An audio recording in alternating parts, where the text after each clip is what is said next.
When the four travelers set off in search of the wicked witch, she was already aware of their approach. She commanded the winged monkeys to capture them. Determined to head east toward the rising sun, the travelers began their journey. However, when the sun reached its zenith, they lost their sense of direction and became disoriented in the expansive fields of buttercups and yellow daisies. As night fell, the travelers found a soft bed of sweet-smelling yellow flowers. They settled down to rest, falling into a deep sleep except for the Scarecrow and the Tin Woodman, who remained awake. The following morning, the sun was hidden behind clouds, but the travelers pressed on, pretending they knew the right direction. Dorothy voiced her hope, saying, "If we walk far enough, I am sure we shall come to some place." Yet days passed, and all they saw were endless scarlet fields. Feeling the weight of their situation, the Scarecrow started to grumble, voicing his concerns about their predicament. As they sit together, each character shares their fears about not reaching the Emerald City. The Scarecrow worries about never getting his brains, the Tin Woodman fears he won't find his heart, and the Cowardly Lion laments his lack of courage to continue. Dorothy suggests that the field mice might know the way to the Emerald City, sparking a glimmer of hope in her friends. They begin to feel that help might be closer than they thought.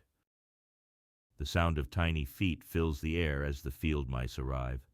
The Queen, with her squeaky voice, asks what she can do for her friends, ready to lend her assistance. With a tone of authority, the Queen reveals that they have been traveling in the wrong direction all along. She advises Dorothy to use her golden cap to call the winged monkeys, who could quickly assist them. Dorothy is surprised to discover that the golden cap has a charm that can transport her to the City of Oz in less than an hour. When Dorothy asks about the charm, the Queen of the Mice reveals that it is written inside the golden cap. Dorothy warns that if they call the winged monkeys, they should run away since the monkeys are mischievous and love to cause trouble. She anxiously asks if they will hurt her. Curious, Dorothy looks inside the golden cap and finds words written on the lining. Believing she has found the charm, Dorothy reads the directions carefully and places the cap on her head. Standing on her left foot, Dorothy chants the words "Epe Pepe Kake" to activate the charm. Observing Dorothy, the Scarecrow asks, "What did you say?" as he does not understand what she is doing. "Hillo, holo, hello," Dorothy went on, standing this time on her right foot. As Dorothy finishes her charm, a great chattering and flapping of wings fills the air as the band of winged monkeys flies up to them. The King of the Monkeys bows low before Dorothy and asks, "What is your command?" Dorothy replies, "We wish to go to the Emerald City and we have lost our way." The King responds, "We will carry you." The winged monkeys lift the Scarecrow, Tin Woodman, and Lion into the air, while a small monkey grabs Toto despite the dog's attempts to bite him. Initially frightened, the Scarecrow and Tin Woodman remember past troubles with the winged monkeys. However, they soon realize no harm is intended and enjoy the flight, admiring the beautiful gardens and woods below. Dorothy finds herself comfortably riding between two large monkeys, including the King himself, who carefully support her. Curious, Dorothy asks the King of the Monkeys, "Why do you have to obey the charm of the golden cap?" "That is a long story," answered the King with a winged laugh. "But as we have a long journey before us, I will pass the time by telling you about it if you wish." "I shall be glad to hear it," she replied. "Once," began the leader, "we were a free people, living happily in the great forest, flying from tree to tree, eating nuts and fruit, and doing just as we pleased without calling anybody master.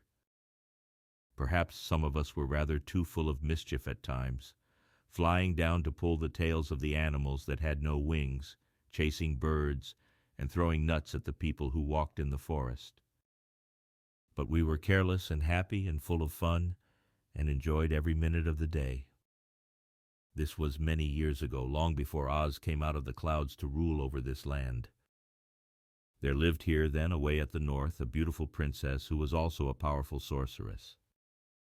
All her magic was used to help the people, and she was never known to hurt anyone who was good. Her name was Guylet, and she lived in a handsome palace built from great blocks of ruby. Everyone loved her, but her greatest sorrow was that she could find no one to love in return, since all the men were much too stupid and ugly to mate with one so beautiful and wise. At last, however, she found a boy who was handsome and manly and wise beyond his years. Gaelette made up her mind that when he grew to be a man she would make him her husband, so she took him to her ruby palace and used all her magic powers to make him as strong and good and lovely as any woman could wish. When he grew to manhood, Quilala, as he was called, was said to be the best and wisest man in all the land, while his manly beauty was so great that Gaelette loved him dearly and hastened to make everything ready for the wedding.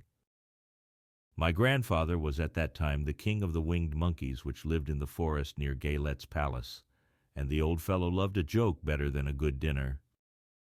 One day, just before the wedding, my grandfather was flying out with his band when he saw Quilala walking beside the river.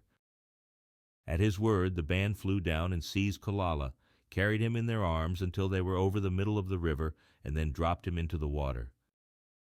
"Swim out, my fine fellow," cried my grandfather, "and see if the water has spotted your clothes." Quilala was much too wise not to swim, and he was not in the least spoiled by all his good fortune. But when Gaelette came running out to him, she found his silks and velvet all ruined by the river. The princess was angry, and she knew, of course, who did it. Gaelette had the winged monkeys brought before her.